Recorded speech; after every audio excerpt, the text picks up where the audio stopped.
Ang chairperson ng Commission on Elections sinawag na demolition job yung pumaligasyon ng umunoy dating mga bagman, dating mga bodyguard. Iginit may kaugnayan sa 2028 elections ang naturang paninira. May live report si Bombo Isa Cotoner. Bombo Genesis, Bombo Jai, mariing itinanggi ng Commission on Elections Chairman George Sherwin Garcia ang mga alegasyon ng panunuhol laban sa kanya kaugnay ng controversial na flood control scandal at tinawag itong isang demolition job na posibleng may kaugnayan sa nalalapit na 2028 national and local elections. Ayon kay Garcia, kapansin-pansin ang hindi pagtutugma ng mga pahayag ng mga nag-aakusa sa kanya. Partikular ang 18 dating bodyguards umano ni dating ako Bicol Representative Zaldico. Anya, malinaw na ang pabago-bagong salaysay ng mga nag-aakusa ay nagpapakita na layunin lamang ng mga ito na sirain ng kanyang pangalan at ang integridad ng poll body.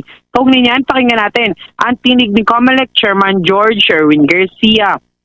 Ang pinakamalapit lang po na nakita ko kasi dahil sa eleksyon ng 2028, hindi po nyo napapansin lagi kasing kinakailangan idamay si COMELEC. Sa lahat na lang ng kontrobersya, laging kadamay si COMELEC. Wala naman po kami alam, kahit hindi eleksyon, damay po kami. So dito po yun lang po nakikita ko. Pero at the same time, napatingin din po ako sa listahan ng mga kasong meron ng COMELEC. Ibig sabihin kung yung bang mga maaaring pinagbibintangan na nasa likod o yung mga inaakusahan na nasa likod ng mga ito, meron mga kaso sa COMELEC. And therefore, ano ba ang mapapala kung sakaling masisira ang isang katulad ko? Akin, kung personal po, siguro nga demolition, kung personal, kung dahil sa pagtatrabaho natin, mga nasa pamahalaan, hindi dapat ito mga balat sibuyas. Yung bang may masabi, may kumukundi na, may mga natumutulig sa galit ka kaagad. Kinakailangan medyo makapal-kapal doon ng konti ang ating pong pagmumukha dito. Sinabi rin ni Garcia na hindi muna siya agad magsasampan ng kaso hanggat wala pang sinumpaang salaysay o affidavit mula sa mga nag-akusa. Anya, habang sa press conference lamang inilalahad ng mga paratang at hindi pa ito nakakaloob sa affidavit, maaari lamang itong mauwi sa kasong oral defamation na may magaang parusa. Sa kabila ng kontrobersya, sinabi ni Garcia na mananatili siyang nakapokus sa kanyang mandato at patuloy na gagampanan ang kanyang tungkulin habang hinihintay ang resulta ng National Bureau of Investigation. Muli, ang tinig ni COMELEC Chairman George Erwin Garcia. Kasi kung ngayon ay napanumpaan, dapat perjury para medyo mahaba-haba ang kulungan at baka sabihin kasi okay lang naman kulong ng ganitong kaiksi. Total naman, malaki naman po yung katumbas. Ngayon po, kung sakasakali po na ang sinasabi naman ay hindi na panumpaan, oral defamation lamang po. Pero kaya po ako interesado sino ang mga nasa likod sapagkat kung ito po ay tinatawag na conspiracy, hindi po ba dapat the act of one is the act of all? Kung ikaw ay nagnanakaw sa loob ng bahay tapos may lookout ka, nahuli yung nagnanakaw sa loob ng bahay, nakatakbo yung mismong lookout.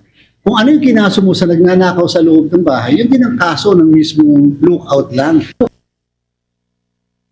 Samantala, sa iba pang balita ngayong araw, aminado ang poll body na problema pa rin nila sa ngayon ang pondo ng Dasmariñas Special Election o yung Cavite 4th District Special Elections.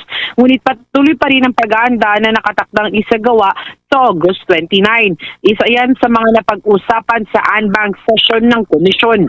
Ayon kay Garcia, tinatayang aabot sa halos 191 million ang kinakailangang budget para sa halalan. Bagaman posibleng makatulong ang pamahalaang lungsod ng Dasmariñas, sinabi niyang maaaring hindi pa rin ito sapat upang matustusan ang buong gastusin.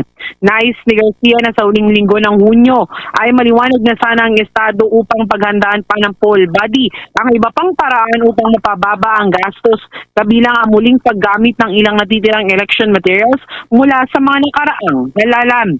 Muli, ang tinig ni COMELEC Chairman George Erwin Garcia.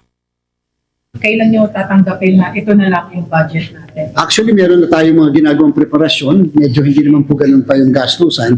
Ang gastusan dyan magsisimula kapag nagpa-imprenta na tayo ng balota. Nagpa-imprenta tayo ng mga ilang election paraphernalia na wala ka naman choice kung hindi ipa-imprenta katulad ng election returns. Pag ganun kadami yung gastusan dyan. Pero later on, kinakailangan before the end of June ay maliwanag na kung saan manggagaling yung pondo na gagamitin po ni COMELEC. Mula sa lungsod ng Maynila, ito si Bombo Isa Cotoner and this is Bombo Radio Philippines, the number one and most trusted source of news and information. Basta Radio Bombo! For the most trusted source of news and information, visit our website at www.bomboradio.com. Follow us on Bombo Radio mobile app, Facebook, YouTube, TikTok, and X, formerly Twitter. Like, share, and stay connected. Anytime, anywhere.